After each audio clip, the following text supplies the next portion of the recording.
Ron, So I hope yeah, he your was knee shoveling out. replacement goes well. Again, I hope it gets better. Hope you feel good. Hope it works out. That's good. What did he get? What kind of a He got a knee replacement? replacement. He got a knee Oh yeah, replacement. Yeah, and he was yeah. commenting on Carla's deal. Yeah, that's so miraculous, isn't it? To replace your doggone knee. And I mean, the moment you wake up, they have you up and walking. Yeah. oh, you're The kidding. I moment you didn't know wake that. up. Let me tell you a story. My best friend, one of my best friends, Pat, he had both of his knees done. He had Uh-huh. put up with this knee deal for a long time, and he had both of the knees done. So the Right. next morning, they get him up, they get him out of the bed, and they said, "We want you to walk." And he said, "Well, how much?" And they said, "I make about 7 laps." And he said, "Okay." So they left him, and so he goes outside and he starts walking, and he walks the entire floor. He makes 7 laps on the entire floor. And Wow. so he comes back in and he sits down and he's dripping wet and sweat. He's just whooped. And the woman comes in and she goes, "Are you that tired?" He said, "Well, I made 7 laps around the floor." She goes, "What? I meant 7 laps in the room. All I needed to do was make 7 laps inside the room." And he did the whole floor 7 times. Oh, Wow. poor man. Oh, yeah. He said it was miserable. I thought they were making you walk that much to get you the hell out of the hospital, you know? But they're doing, I mean, he's doing great. It's been, it's been awesome. I mean, it's amazing. And the way they Yeah. do it is they take the MRIs and stuff of your knees and they program it into the computer. And when you Yeah. get the knee, it is absolutely 100% fitted. There's Yeah. no, it's fits. It goes right in, boom. That's Nothing goes- amazing. Yeah. I just find it so trippy that you don't pay attention to things really a lot. So many things are happening that you don't pay attention. And I can't remember the first time somebody I worked with, Bob, I think one of the TV engineers we worked with, missed a week of work and he came back in and he had this big funky looking bionic man brace on his leg. And I was like, Yeah. "Oh my gosh, what happened?" He goes, "Got a brand new knee." And I'm like, "You're here?" He goes, "Oh, I went home the next day." What? Like you can just chop open somebody's leg, shove a knee in there, stitch it up, and send them home? Like what?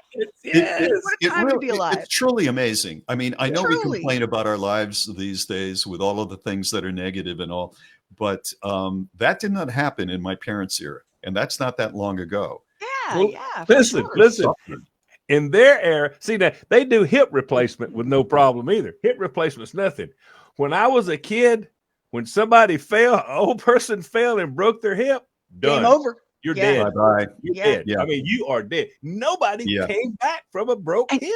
Lamar, true. because I was raised around so many old people, these were the kind of conversations they would have. So at a very young age, like you know how you think, well, oh, if you have a heart attack, you could die. For some reason, I thought a human hip was part of like heart brain hip because my grandmothers and aunts were like, "Did you hear about Betty? She broke her hip counting the days." They used to talk that way. You're exactly right. They did, you know. I got into my parents' car. I don't know why I remembered this. And it was a Friday night. And despite whatever financial problems my father had, we would go to a place called the Rose Garden Restaurant, which was a pizza place. And he'd go into the bar area while we were sitting there with my grandmother, my mother, my brother, and me. And I got to play a song in the jukebox. My father got a shot in the beer and then would come to join us when the pizza came. And I can remember picking up my grandmother, and she would sit in the back of the car with my brother and me. And so it's like, and off we go. And my mother was saying, "Well, how are things?" They didn't get along well. "How are things going, May?" "Oh, good. Yeah, they're going good. My neighbor, Alice, she's having a hard time with her stomach problems. She can't go anywhere. She just can't be away from her bathroom too long."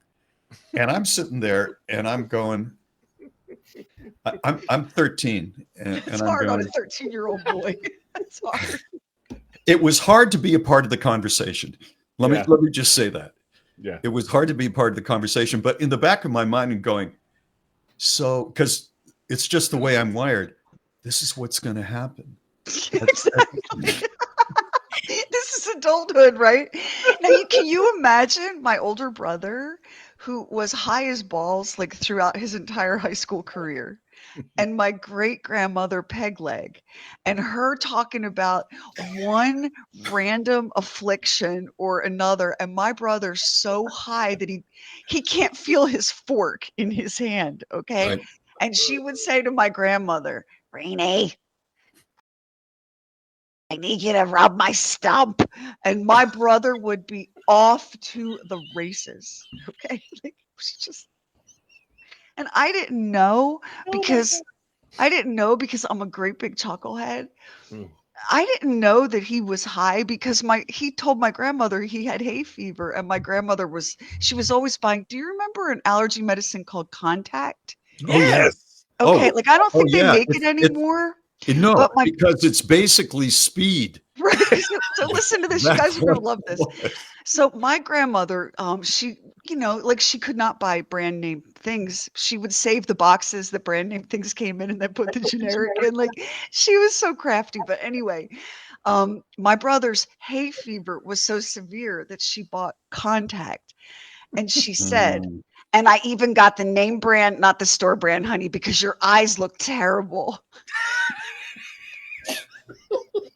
Contact. I haven't thought of that in a long time. Hey, a that was girl- the. Oh, that was the first product out like that, I think. You that felt was better. available over the You counter. had more energy. I mean, It was unbelievable. You pop one and it was like, it's party time and I can breathe. They took it off. They took it off the market. I don't even know like how it's a long big it's been seller, gone though. It or was a huge seller. Big seller. I We bet had you. I mean, if it had that effect on you, it's just funny. Like I was such a watchful, observant kid, and I would just, for some reason, these things would just lock in my brain and stay. Yeah. And then later, when I got a little bit older, and I realized that my brother was suffering the impact of a plant, but not because he was allergic to it. You know what a girlfriend said to me once? She had a husband who the marriage didn't work out, and he was one of these guys that would go out, with some buddies and camp, in the woods for like 4 or 5 days, and eat worms and no deodorant, and and then come back and then sit around the house for a while. And the guy was a rich guy, but he was an outdoorsman like that. When she started dating me, she said, "You were the cleanest man I've ever known." That is a top-tier compliment. Should I take that as a compliment? Yeah. Oh yeah. Kevin said fussy. Kevin tells other people, he'll be like, "Let me tell you about my woman. I got the cleanest woman. She takes a shower like she means it. I'm very aggressive. Yeah. I'm shampooing, conditioning, exfoliating. I mean, all kinds of stuff, moisturizing, all kinds of stuff going on." I will tell you, when a breakup happens, the first thing a girl does is get on the phone and trash the man's hygiene. All your secrets are coming out. So if she said you were very clean, that's like 5 stars. Yeah. It's fantastic. So that's what happens. Is that something that we can take as men as a general rule of feminine activity? Oh, you've got no. Once you're dumped or whatever happens, no, you got nothing. There's no. Everybody knows your business. That is kind of interesting that everybody knows your business. Yeah. I don't think guys do that. No, really, nowhere near to the degree. No. I can't remember ever saying anything that was really embarrassingly prominent about someone that I dated, even if it was. I've never had. I mean, I've had maybe 2 or 3 breakups that were ugly, but I just can't imagine doing that. Well, I will tell you that there is a man who lives 1, 2, 3, 4, 5, 6 states to the west of me. Uh-huh. I've never met him. He has no idea I exist, but I think I could pick him out of a naked man lineup. I know so much about this man. Oh, from a girlfriend. Mm-hmm. An ex. Yeah. An ex. I know things about this man. I have found myself on occasion I wonder if he has like maybe a dairy allergy. That's what those bumps are. Maybe Maybe he's got Bob has a detergent sensitivity. Bob can't have bounce sheets in his underwear. I don't have any Maybe this bumps man- anywhere, though. I Yeah. want to make that clear No, right now. There are you're no very bumps. smooth. There are You're people that are very going to be going, where are Bob's bumps? Do you have any idea where the bumps are? You're bumpless. You're You're very bumpless. smooth. I am bumpless. Thank you. Slick as a whistle all over. But Right. yeah, this man, like, I just know everything. Well, listen, Bob, let me tell you. Mary's book club. There's nothing they don't know about you. There's No, I've asked her that. I've asked her that before, and Oh, she you doesn't. believed her. She does not lie. No, Oh, no, yeah. no. Okay. She does not lie. I've said so. Not so much with her book club, but like she's away with Lynette this weekend, her best friend. I said, so I guess Lynette knows where all my moles are, right? She goes, no. I would never, ever do that to my husband. Never. And I believe her. That's good. Not that I've got a lot to hide. That's good. That's good. She doesn't want any other woman to be envious, She doesn't want There you anyone to go. covet. Yeah, that's what that is. That's what that is. I mean, maybe we don't tell every little thing. And you don't tell anything to just anybody, right, Heather? Like, you really only do the hard data dump with your bestie. Cheryl knows Newton just said, everything. Bob, I love Mary, but she lies. She omits. She edits. Omitting What were you going to is a say, lie. Heather?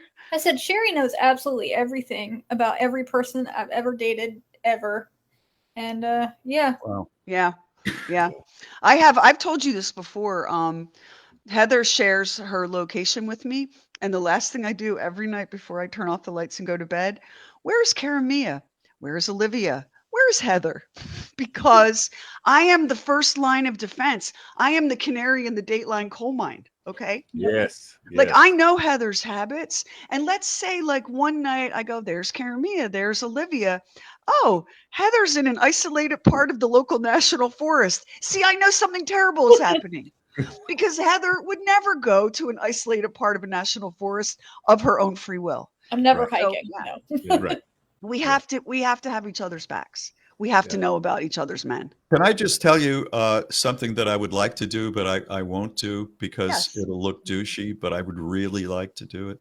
This is one of the few shirts that I purchased in the last year or the last 3 years because of COVID. And I really like this shirt. I don't know if it comes across. There's like little stripes there. Yeah, I can see it. Kind of a rugby Yeah. shirt. I would really, really like to pop the collar on this thing a little bit. Why wouldn't you? Because you're a douchebag as soon as you do that. Well, And yeah, but I don't care. I think it was cool for you. Are you saying that I'm comfortable being a douchebag? That's No. That's how But you, thered be no shame in that because it's all about there's no owning it, shame. It's There's all no about shame. owning it. Yeah. I've seen pictures of Elvis, when he was There's at tons of people that do that. Elvis always had things like that. But if you do this, you are a D-bag. And I can't do it. But I just own can't it. do it. Own it. Just own it. Own my douchiness? You know what? If you do it and you don't swagger around like a douchebag. Yeah. Really? Let's ask Heather because she looks skeptical. I'm going to be real. Like, that's a skeptical face. Heather, is there any way for Bob to pop his collar and not look like a douchebag? It's like the fedora. You just can't you can't get away with it. Max Yeah. can. Max can. I don't know why. Max has just got the face that he can pull that off. Yeah. Oh, Bob, Dennis says you're not a douchebag. See, you're good enough. thank People you, like Dennis. you. And somebody said, own the douchebag, Bob. That's kind of a mixed signal there, don't you think? Does this mean now? Wait a minute. Is Dennis okay with it because he's sort of douchey, or I don't know. Is he a fellow douchebag? I don't know. Dennis is in Alaska. I don't know. I think Dennis is just supporting you. No. He's supporting you. Crystal Bianco, and listen, I feel like you should trust Crystal's taste because I know what Crystal gets up to online, and I feel like Crystal is someone who can be trusted. Crystal says it's immediate douche vibes, and that has nothing to do with Bob. It's Heather, it's the act of popping the collar that screams douchiness, whether you're douchey or not. All I can think about is in the early 2000s, all of the really jerky characters with the spiked up hair and the popped collars. That's all I can think about. All I can think about are stereotype country club guys. That's what I that's where the douchiness came from. Kathy Curtis just said, "Are you wearing boat shoes without socks, Bob?" No, I'm not. I am not. Suzanne Banks said, "Do what you want, Bob. People are going to judge you anyway." Yeah. It's fair. Yeah. And listen, what do you care if somebody thinks you're a big old douchebag? You have a woman that you love who loves you. You have a great job with people who adore you. You got a You dog. have plenty of friends. If a bunch of random strangers go, well, there's a douchebag, what do you care? I mean, seriously, answer that. I don't want to walk into the supermarket and people are saying, "Oh, I've seen him here. What a douchebag he is." I don't want that. I just don't want it. I want to be invisible.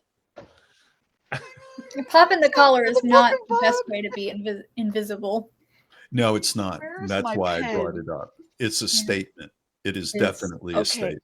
You said I don't want to walk into a grocery store. Fonz did it. Yeah. I don't He want wasn't a douchebag. He was the Fonz. Lamar, that's not as helpful as you think it is.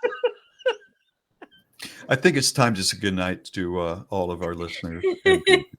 Yeah, Erica Wolf says, "What you eat don't make me fat." So go ahead. I mean, Yeah. What do you think?